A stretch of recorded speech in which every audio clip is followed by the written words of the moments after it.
Hey guys, Tarke, and today we're looking at the Warlock. Be aware it's a bit of a long one, so let's just try and get through this as quickly as we can. We continue our early look at class and specialization design of the Warlock. In these blogs, we'll be exploring class identity, discussing Legion's new designs, and presenting core combat abilities for each specialization, laying out the foundation upon which talents and artifacts will build further. With that in mind, let's delve in what it means to be a Warlock in World of Warcraft. Warlocks are the most volatile and insatiable of spellcasters. Though they often pledge themselves to the service of noble causes and are not inherently evil, their desire to understand darker magics and exercise unwavering command over demonic forces breeds mistrust among even their closest allies. Pretty cool to start. Warlocks peer into the void without hesitation, leveraging the chaos they glimpse within to devastating ends in battle. Their gracious abilities are fueled by the souls they've harvested from their victories. They exploit powerful shadow magic to manipulate and degrade the minds and bodies of their enemies. They employ fire magic, dropping hellish rain from the sky, to immolate the opposition. They summon and command indomitable demons from the twisting nether to their bidding, or even be sacrificed as the Warlock sees fit, empowering and protecting the Dark Caster from harm. The foundation of the Warlock class has been long and well established in Warcraft lore. However, while Affliction and Destruction Warlocks have maintained consistent, distinguished fantasies, the core identity of the Demonology Warlock has strayed too far from its roots in recent years. A primary goal for Warlocks and Legions is to accentuate the existing motifs for Affliction and Destruction, while returning Demonology back to its roots of summoning, utilizing, and empowering demons. Pretty swag. Warlock resources have also become too cumbersome, causing confusion that outweigh their depth. To this end, we're going to once again standardize Warlocks on their most class-defining resources, mana and soul shards. Finally, demons have always served various utility purposes, but most of them are very niche. While the same one or two demons see the vast majority of limelight, we want to re-incentivize demon variety, strengthening the various utilities that each demon supplies and causing some demons to be favoured based on the Warlock's spec. Makes sense?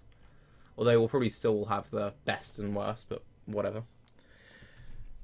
Cat's just running around like an idiot. Let's just grab her. Affliction. Affliction Warlocks are masters of shadow-touched powers, but unlike Shadow Priests, deadliest when pushed to the brink of insanity, these Warlocks delight in using fell forces to cause intense pain and suffering in others. They revel in corrupting minds and agonizing souls, leaving enemies in a state of torment that would see them undone in due time. Even the most battle-hardened warriors can be deceived, landing blow after blow against the Warlock, only to succumb to their suffering as their very vitality is siphoned away by the Dark Spellcaster. Gameplay. Affliction Warlock gameplay has always aligned well with their character, but in terms of abilities, you want to avoid the feeling that dots are amplifiers for your channeling single target damage. Applying spells that do damage over time is very core to Affliction, so you want to reinforce these spells as the primary source of their damage, with other filler spells feeling more secondary. We're adjusting the Affliction rotation so that dots are stronger, and your focus is more on figuring out how to best juggle these dots to maximise damage output. I mean, it does make a lot of sense, and I've always been much more of a fan of dot to channel gameplay. Mechanically, we're altering how soul shards are generated and spent, in part to better deliver on the more dot-driven damage. Soul shards are now generated by each agony you have up on your target, instead of only by your most recent corruption caster, for either placing dots on several targets rapidly, multi-dotting. You'll then spend soul shards on an extremely strong dot in Unstable Affliction, reinforcing the focus on dots. Finally, in keeping with the Affliction theme, Drain Life serves as the main filler spell, instead of Malefic Grasp or Drain Soul. This better matches the Affliction identity because its damage stays secondary to the dots, which should be the primary focus of damage, instead of dwarfing them. It also adds significant self-healing, further playing the Affliction motif. Here's a basic look at their core combat abilities. Corruption. 3% mana, 40-yard range, instant. Corrupts the target, causing moderate shadow damage over 14 seconds, so no real changes there. Agony. 3% mana, 40-yard range, instant. Inflicts increasing agony on the target, causing up to a huge amount of shadow damage over 18 seconds. Damage starts low and increases over the duration. Refreshing agony maintains its current damage level. When agony deals damage, you have a chance to regain a soul shard. So fairly standard. Unstable Affliction, 1 soul shard, 40-yard range, 1.5 second cast. An especially insidious affliction that deals strong shadow damage over 8 seconds. If the target dies, the soul shard will be refunded. If Unstable Affliction is dispelled, the dispeller suffers strong shadow damage and is silenced for 4 seconds. RIP healers. Drain Life, 3% mana, plus 4,800 per sec, 40-yard range, channeled.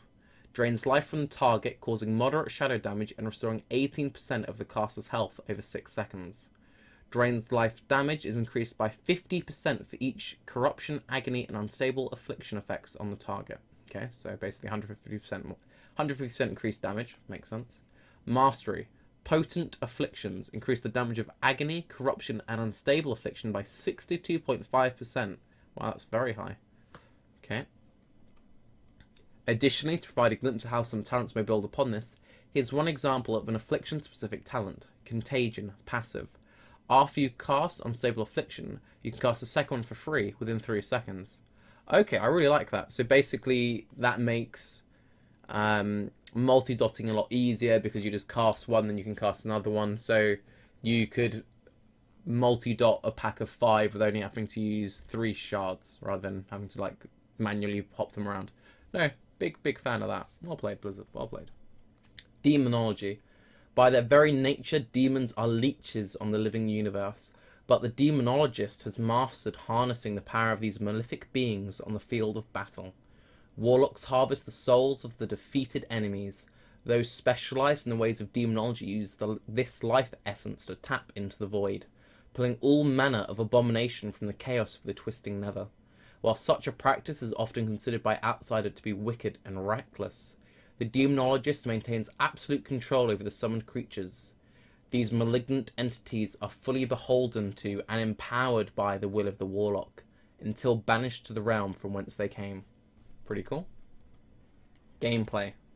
While all warlocks maintain the power to summon demons, demonology is distinguished by the ability to call forth waves of demons to overwhelm the opposition, and also to further empower the demons they summon. Over the years, we've strayed too far from this design to the extent that demonology gameplay was defined more by the warlocks becoming a demon. Legion provides a fitting opportunity for us to realign the spec around its core function of mastering control of demons, not transforming into them. We also recognise that demonology had a large array of intertwined mechanics that weren't intuitive, and they've undergone a greater degree of redesign as a result. For those who played demonology during Warlords of Draenor, the gameplay will feel quite different in Legion. Beta test feedback will be essential in helping us to ensure that the new spec feels strong and enjoyable, and that we've accomplished our goal of returning demonology to its foundations. So, it doesn't sound overly confident, but hopefully that means they will actually be overly aware of beta feedback, which does sound like a good move when such a drastic rework is taking place. To give you an idea of the Demonology Warlock in action, here's a basic look at their core combat abilities. Shadow Bolt, 6% mana, 40-yard range, 2.5 second cast. Sends a shadowy bolt at the enemy, causing minor shadow damage, generates 1 soul shard. Cool Dreadstalker as well, that sounds interesting. 2 soul shards, 40-yard range, 2 second cast, 15 second cooldown. Summon 2 ferocious Dreadstalkers to attack the target for 12 seconds. Okay.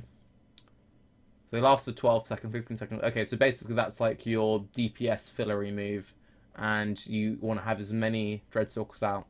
Or you want to keep your uptime as high as possible. No, I'm a big fan of that. Also notice how they use soul shards. I'm guessing that soul shards will be core to all 3 specs. Hand of Gul'dan. 1 to 5 soul shards, 40-yard range, 1.5 second cast. Calls down a demonic meteor full of wild imps which burst forth to attack the target for 12 seconds. Deals up to a strong amount of shadow damage to all enemies within 8 yards and summons up to 5 wild imps based on the soul shards consumed. So basically the more soul shards, the more imps. Makes sense. Demonic Empowerment. 6% mana, 1.5 second cast, 12 second recharge, 3 charges. Empowers up to 3 of your active demons with dark energies. increasing their haste and health by 50% for 12 seconds. Prefer stronger demons first. Okay, that's good. So it'll prioritize the ones which deal the most damage. Hopefully you don't have issues with it prioritizing melee on fights where only the ranged imps can attack, because I could see that happening and that'd be a bit frustrating. But yeah, so you've got 3 charges, 12-second recharge, all of your pets last for 12 seconds, so it's quite clear synergy to that. Mastery, Master Demonologist. Demonic Empowerment also increases the damage of your demons by 50%. Okay, so you get 50% haste, 50% health, and 50% damage. That's pretty OP. Doom, 2% mana, 40-yard range, instant. Inflicts impending doom upon the target, causing absolutely massive shadow damage after 20 seconds. Drains a soul shard when it deals damage. So it sounds kind of like a living bomb. It's like a ticking, like you put it on, it does nothing, and then when it expires, it does a massive explosion. Inflicts impending doom on target, causing absolutely massive shadow damage after 20. Yeah, so you wait 20 seconds, and then it does this crazy one-hit kind of thing. That's pretty cool. Demon Wrath. 2.5% mana per second channeled. Your demons crackle with demonic energy. Every 1 second, all enemies within 10 yards of any of your demons take minor shadow damage. Each time Demon Wrath deals damage, has a 15% chance to generate a soul shard. May be channeled while moving. Okay, so this is good for your Dreadstalkers because they'll be melee. So this will be sort of your filler on the move spell. So you have your pets, you empower them first, and they start like pulsing out. Okay, that's quite interesting. I can see that working. Additionally, to provide a glimpse of how some talents may build upon this, here's one example of a Demonology specific talent, Implosion, Hearthstone RNG. 6% mana, instant. Causes all your wild imps to be violently yanked towards the target and then explode, dealing moderate shadow damage to all enemies near them. That sounds really cool, and having like 5 imps at a time just exploding, yeah, no, that sounds pretty good. So the skill to that would be you have your imps, and when they've only got like a second or 2 left before they expire, you then explode them all, so you have good uptime. Sounds pretty swag. I wonder if empowering your demon's damage empowers the implosion damage. I would have to assume it does. That might be a little bit... Because the issue when you have an empower mechanic as strong as 50%, it means that unless it's completely overpowered, the unbuffed version needs to be somewhat weak. So like with the 50%, it's good. So that might be a bit interesting when it comes to something like Implosion. But I guess we'll see. Right, the cats decided to join us for Destruction. Destruction. Warlocks who command the power of destruction favour incantations of pure chaos and aggression in battle. In this regard, they'd find a stronger kinship with fire mages than warlocks of other disciplines. If not for their propensity to make use of magic deemed detestable by all mage orders, the Destruction Warlock is well versed in discharging a dizzying array of shadow, fell fire and chaos magics upon opponents that rattle souls and conflagrate bodies. They require little motivation for the havoc they wreak, happy to revel in the destruction they cause, thrilled at any opportunity to watch the world erupt in discord around them. I really hope they manage to make Destruction fun again. I had a lot of fun playing Destruction back when it had Fell Flame, and without Fell Flame it feels absolutely awful, in my mind at least. Gameplay. Destruction mechanics are in a solid place overall, and are already a good match thematically, so we're taking the opportunity in Legion to provide additional polish on existing gameplay. While resource mechanic functionality isn't being drastically overhauled, we've changed Burning Embers back to Soul Shards. Not only does this return consistency across all Warlock specs, it also re-establishes the Soul Shard as the iconic source of the Warlock's power. I mean, I'll be sad to see the Embers go, but it does make sense thematically, and you get to RP some like Diablo hype, because I've always associated the Soul Shards with the Diablo Soul Shard, so, you know, there's that. Right, let's see what they've done with Chaos Bolt. Right. To give you an idea of the Destruction Warlocks in action, here's a basic look at their core combat abilities. Incinerate. 6% mana, 40-yard range, 2-second cast. Draws fire towards the enemy, dealing moderate fire damage. Immolate. 6% mana, 40-yard range, 1.5-second cast. Burns the enemy with fire, causing minor fire damage and additional strong fire damage over 15 seconds. Note how they say strong, so it feels like actually like really has a big hit to it. Immolate critical strikes have a 30% chance to generate a soul shard. Okay. Confligurate, 2% mana, 40-yard range, instant, 8-second recharge, 2 charges. Triggers an explosion of fire on the target, dealing moderate fire damage and generating a soul shard. Also causes backdraft, reducing the cast time of Incinerate and Chaos Bolt by 30% for 5 seconds. Okay, so pretty good synergy. You cast this into Chaos Bolt spam or into Incinerate spam. Makes sense. Chaos Bolt, 2 soul shards, 40-yard range, 2.5 second cast. Unleash a devastating blast of chaos, causing huge shadow damage. Chaos Bolt always critically strikes, and your critical strike chance increases its damage. Havoc, 8% mana, 40-yard range, instant 20-second cooldown. Mark a target with Havoc for 8 seconds, causing your single target spells to also strike them. Limit 1. Mastery, chaotic energies. Your destruction spells deal up to 40% with Mastery from typical gear, additional damage randomly. Ooh. Your destruction spells deal up to 40% additional damage randomly. So basically they're keeping multi-strike. That could be potentially very one-shotty. I'm a big fan of that. What are you doing, cat? But no, I'm a big fan of that mechanic. That does sound interesting. But it does, except for the cool mastery, it does sound pretty unchanged. Let's see what this talent does. Channel Demon Fire. Okay, sounds cool. 4.8% mana, channeled, 12-second cooldown, so it becomes part of the rotation. Launches 15 bolts of fell fire at immolated enemies within 40 yards over 3 seconds. Each bolt deals moderate fire damage. So basically this sounds exactly the same as the new barrage that Marksman has, where it only attacks people with the debuff. It sounds absolutely identical. Even has a similar cooldown. Launches 15 bolts of fell fire, emulated enemies, so stuff you have your dot on, within 40 yards over 3 seconds.